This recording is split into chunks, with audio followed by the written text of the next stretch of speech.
everyone, and welcome to the Unrealistic Box, where we have realistic discussions about unrealistic dreams. So every week we have guests that come through and, we highlight their accomplishments and share all the things that they have achieved.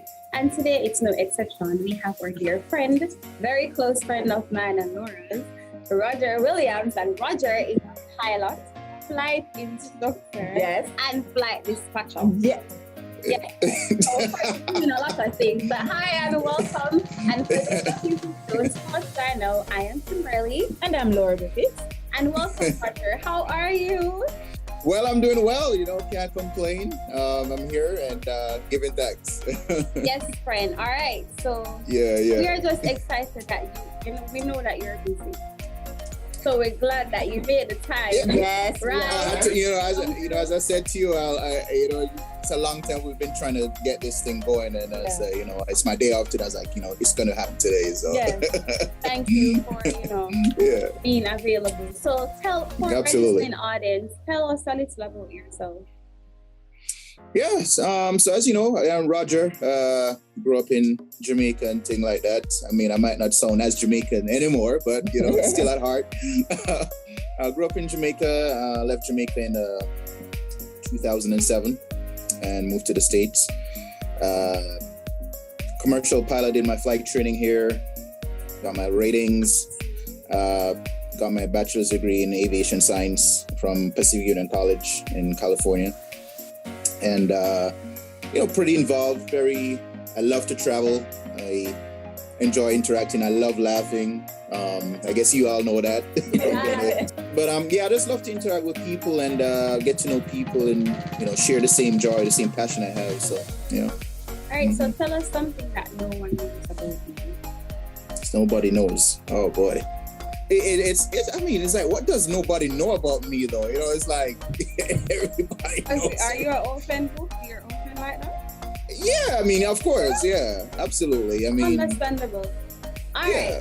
So let's talk about your life in aviation. Being a pilot journey. How did that start? How did you know that you wanted to be a pilot? All right. So when I was one, my parents took a trip. It was from, I believe it was Kingston, so Manly Airport, up to New York. And I was one. And I cried the whole flight. From Kingston to New York was that 3 hours and change flight. And I cried the whole flight.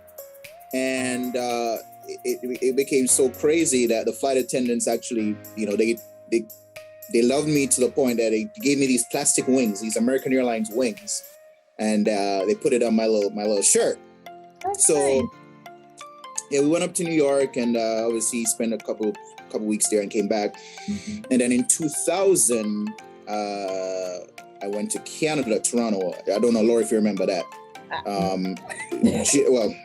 Anyway, yeah. So I want to say it was 2000, but I was in the cabin, and we before we took off, I said, you know what, let me go say hi to the pilot. So I said a quick hi, and then we left and went to Canada. We landed, and she actually called me. It was a lady pilot. She called me up to the front to actually see the cockpit and the layout and everything. So she's telling me what things, the different things do and stuff like that. Mind you, I was like yay high, and it didn't really make sense, but she was breaking down the stuff to me. So that kind of sparked a little bit then. That interest there kind of started right around there.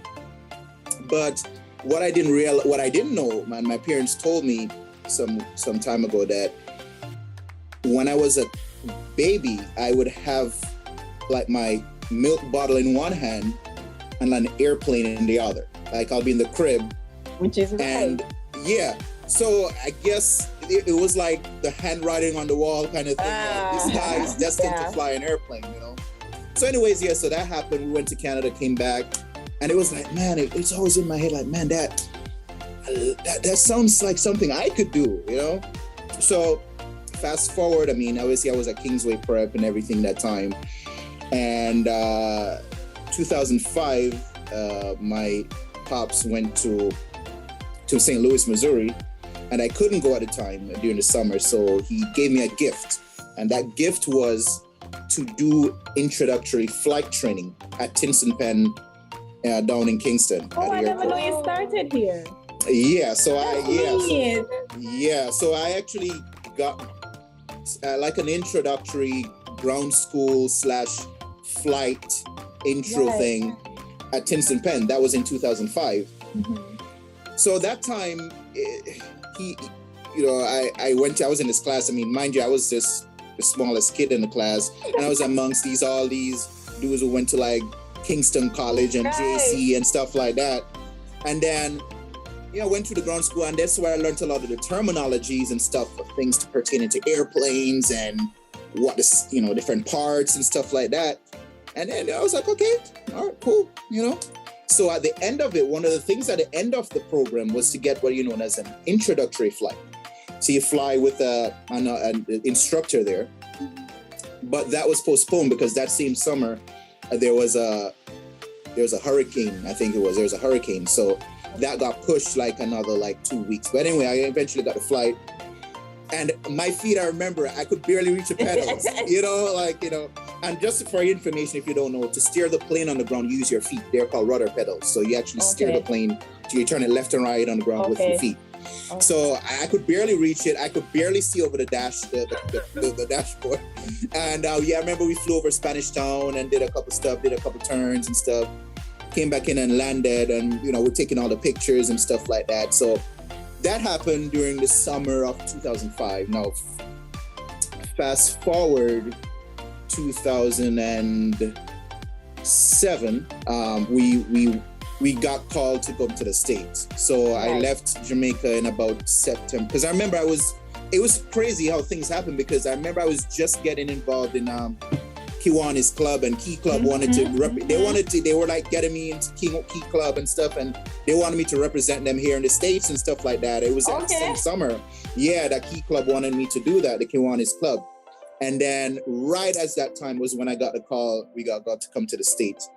So 2007 in September, I moved here to the States. So I enrolled in school, and I, this was now a whole new world for me. And getting used to the new system, how school is, it was just different for me. And then, I went to school, and then finished high school, then went on to college, and started my initial flight training. So now it's like get into the real thing. Right. I'm actually Which school did you go to? Greater Miami Academy, down in Miami here, in Miami. So I went there, and I went up to. I lived in Washington State for a little bit, and then I came back to Florida. Then I went to Panama City, Florida for a bit. All right. So I lived in Panama City, Florida for about a year.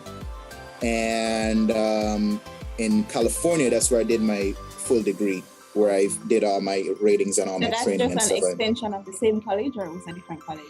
No, that was a different college. Yeah. Okay. That was a different college. So I went to California. So while there, I did my degree and I was involved with, I was in student senate, stuff like that. I led worship teams and stuff like that. I had, how many jobs did I have? Oh my goodness. I'm telling you, man. Yeah. I mean, I was working at an airport. I was like fueling airplanes and stuff like that. Because so you're inside and out of this. Holy shit. Yeah. Exactly. You know the ropes. Exactly. Yeah.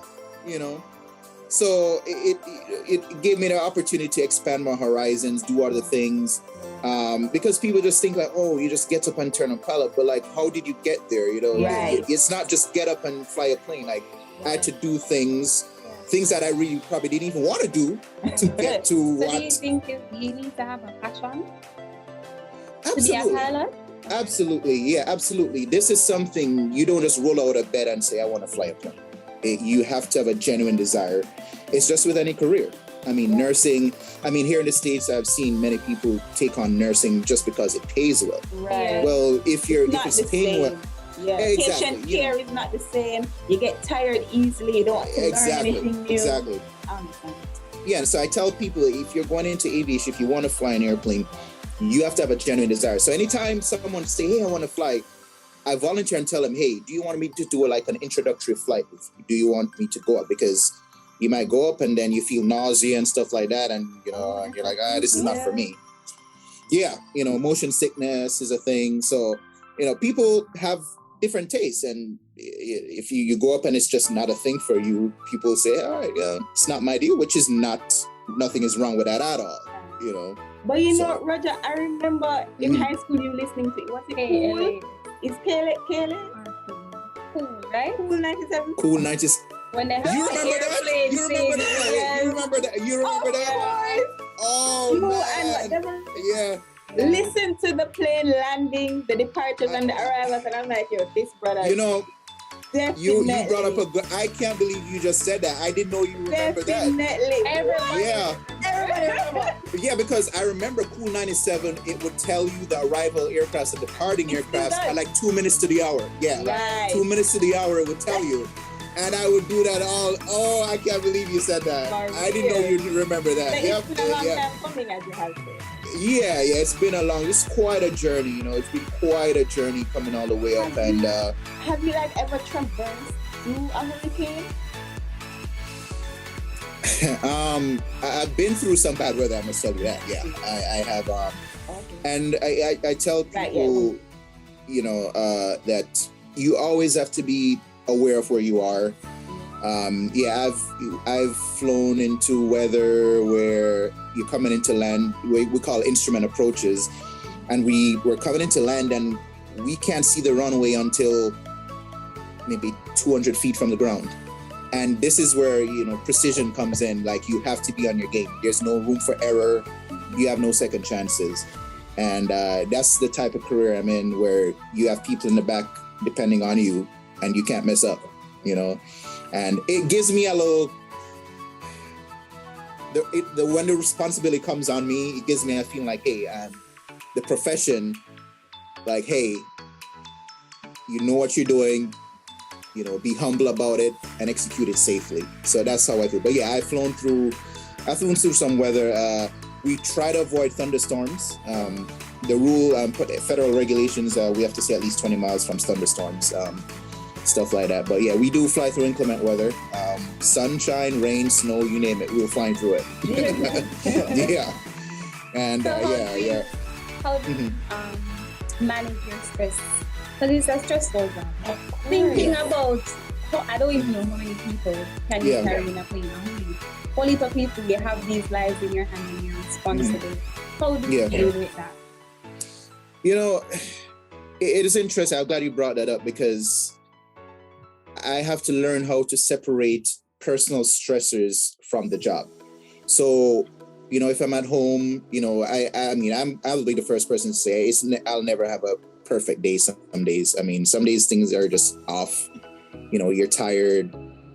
Things didn't go as you wanted to happen. You name it, and we all go through it, which is a part of life, right? But what I do, and it takes a lot of a lot of mental work, where I have to separate the issues. When I leave home and I put on my flight, my uniform, and I put my bag in the car and I drive to the airport. Once I open the doors to the airport, I am now in a different area. Right. I'm not bringing what I left from home to the cockpit. Right. You understand what I'm saying? Yeah. And it's a lot of mental work for me. A lot of prayer and stuff. And you have to separate the issues. You cannot put it in a cockpit, because when you go in the cockpit, your performance deteriorates when you bring these things with you. So you have to learn how to separate the issues. And it's a lot of mental work. You have to this is flying, this is home, two different things. Miles apart. Yeah. Yeah, exactly. Yeah. Mm-hmm. But a lot of prayer, meditation. When I have my days off, just relax. If you have stuff to do, pay your bills, whatever, do all that stuff, etc. Do what you got to do. But yeah, the main thing I'm just trying to say is just separate the issues. Try your best to be cognizant of that and know your profession, and don't let it intermingle. So King said that you're an instructor, right? Correct. Yes. Yeah. Flight instructor. Yeah. When did we become? When did we become a flight instructor? So I became an instructor. Interestingly, last month I think it made about a year. Beautiful. Nice. Yeah, it's made a year. Yeah. So that was a stress in itself, because the flight instructor rating is in other words, you're the gatekeeper. So you're responsible. You're training other pilots. You're training student pilots. I mean, right now, if someone comes to me, I can train a commercial pilot right now, And when you sign someone off for training, when I put my signature on the line and the Federal Aviation, so he does something. If I sign a student pilot, for example, for their first solo, right? Your first solo flight. If they go up and land bad and burst a tire and run off the runway, who do you think they're going to come to? Mr. Williams, so it's like, right. It's the responsibility. How many hours is required for be a licensed pilot? How many hours do you need? Flight hours? Yeah, so you the private pilot 40 to 45. Your commercial, interestingly, a lot of people like to mix up the when it comes to commercial, the commercial 250 hours. Now, when I say commercial, a lot of people when you say commercial, it's like, oh, you're flying the big jets. Well, all commercial is just saying you're allowed to work to get paid. You get compensation for your job. So whereas your first license, your private pilot, is just a license to do pleasure flights, take friends up and stuff like that. Your commercial rating basically is saying, hey, I can get paid for my services. Now, that doesn't guarantee you flying the big jets. To fly the big jets, you have to get to what is known as an airline transport pilot rating, which is you need 1,500, so 1,500 hours to do that. Yeah. So, yeah. So, Roger, you have accomplished a lot at such a young age. Yeah, God is good, man. Let's not downplay it, okay? You have accomplished a lot in such a young age. How do you stay grounded? Because when we talk about your accomplishments, you're very humble, right? So, so how do you stay grounded? How do you keep this humility about you? Let me tell you something, man. It's a daily process. It's a daily process.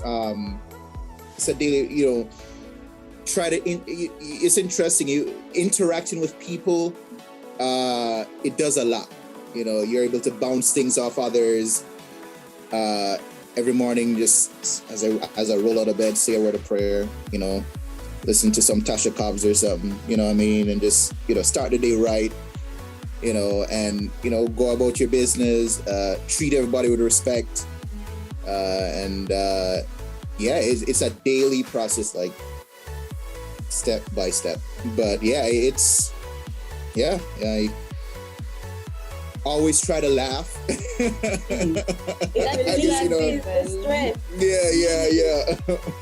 I always try to laugh. And for me, one of the biggest things for me is try to make someone's day somehow. Like the other day, I was coming out of the supermarket last week, and the simple thing, like this lady, she had a broken arm, and you could see she was stuck at her car for a long time and trying to get she had like dog food, I guess, trying to get in her trunk. And I was getting out of my car, and she looked at me like, please, could you help me? I'm like, absolutely. Like, I would help you. Like, I got you. You know what I'm saying? And I just rolled over there, rolled up my sleeves and took the stuff out of her cart. And then I was coming out of the store, and another person needed help to get stuff in their car. You know what I did? I took it out of the car and put it in the car. You better. So those things really help me. Those things, as simple as it sounds, really helps me. So those little minute stuff really helps me. Keeps me grounded and focused. And realize that life is just short, and you got to do the best you can and help somebody along the way. Yeah, that's what I'm here for. Yeah. What have you learned along the way? Not relating to aviation, but what has aviation and being a pilot or an instructor taught you that I guess is shocking, or what has it taught you that you have applied consistently throughout life? First, it really taught me I mean, from an early age, the thing of responsibility. Being responsible, being on time for everything. In this game, there's no showing up late for anything. Yeah. If the flight leaves, if the flight you get called and your flight is supposed to be leaving at 10, you need to show up before that. So, responsibility, little things, from early on in life, like time management, getting proper rest. I tried to, from early, get, reasonable amount of sleep. Now, I mean, it's kind of like, is it possible? That's kind of, but what it has taught me also is also be willing to learn.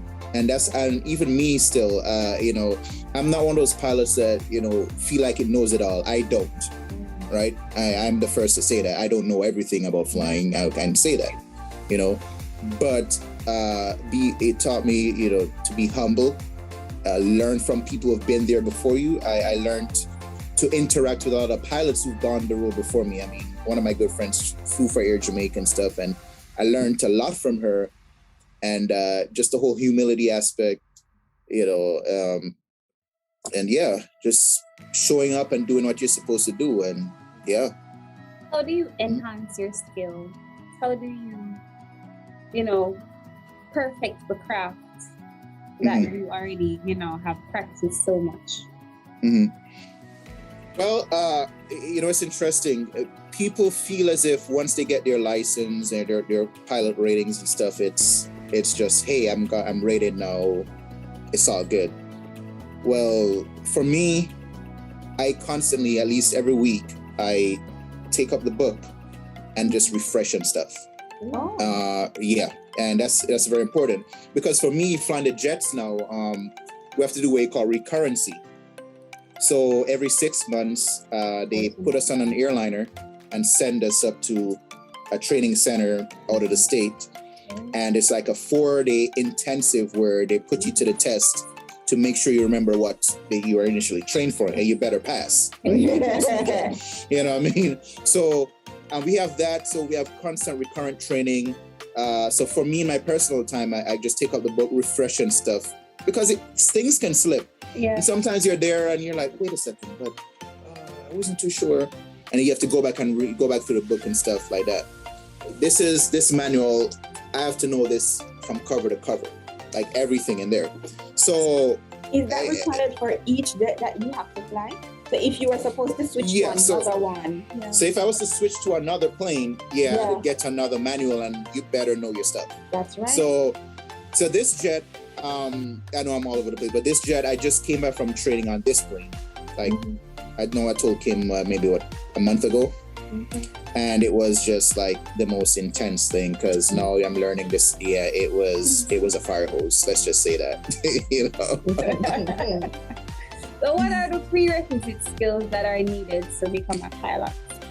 Well, I can talk about the academic part and the other part. Yes, so right, you first and foremost, you have to have a personality where you can interact with people. You can't be very to yourself, because in flying these jets, you have to work in what I call a crewed environment. So you're going to have another pilot, whether you're captain or first officer, you're going to have to coordinate with each other. So you have to be willing to work in a confined space with someone for a few hours. So that's the get-go. All right. So that time management, know how to regulate your time, when to prep, when to show up, stuff like that. So, have a well-rounded stuff like that. Academic-wise, as of recently, they were pushing for you to have a degree to fly. Well, I have a degree in aviation. But as it pertains to that, since there's a high demand for travel now, a lot of airlines have dropped the requirements.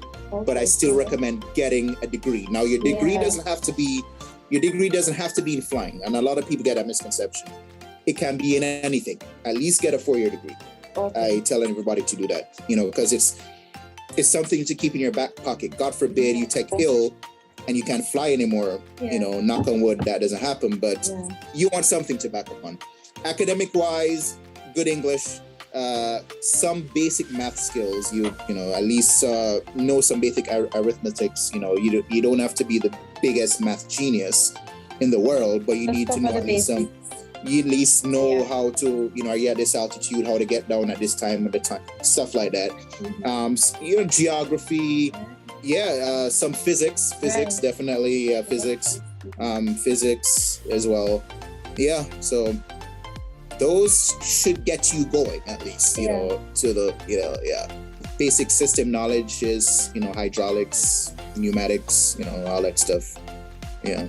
Do you speak any other language? So interestingly, I wish I was fluent in like Spanish, but because of like where I live, and Miami is a very populated with like Hispanics. And then I went to school with a lot of Hispanics, so a lot of stuff. So if I was to fly to a Spanish country now, I can survive, no problem. I'm not fluent, but I could survive. Yeah.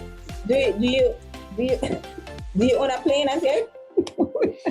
You know, I wanted to, you know, I'm glad you brought it. I was planning to buy one, but you know, with this, you know, starting the new job and stuff. Yeah, I wanted to buy an airplane. Yeah, but I was looking at it. Yeah. But the new job, I was like, you know, well, I'll be flying this one. It's probably going to be sitting on the ramp for a while. So why am I going to buy it now and just have it sitting? But I was like, you know, but it's still something I want to do. You know, I want to do it. Yeah. But do you know which one you would get?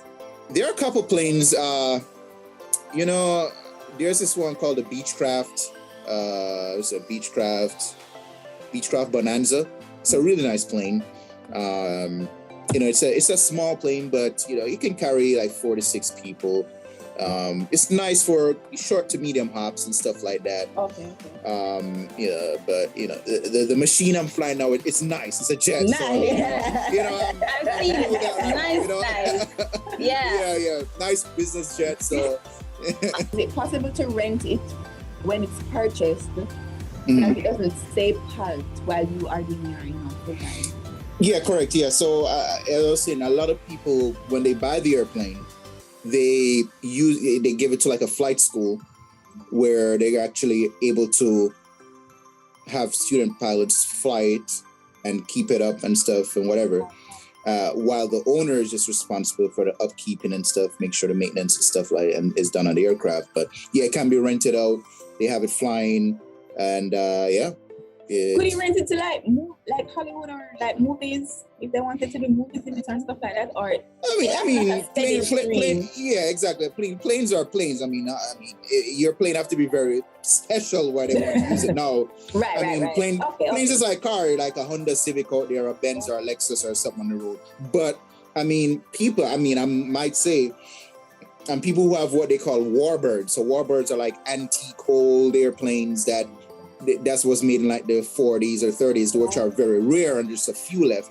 Then they like use that for like as a prop or something for like a movie set or stuff like that. But yeah, those things happen. Do you have any fears when it comes to aviation? Fears for aviation.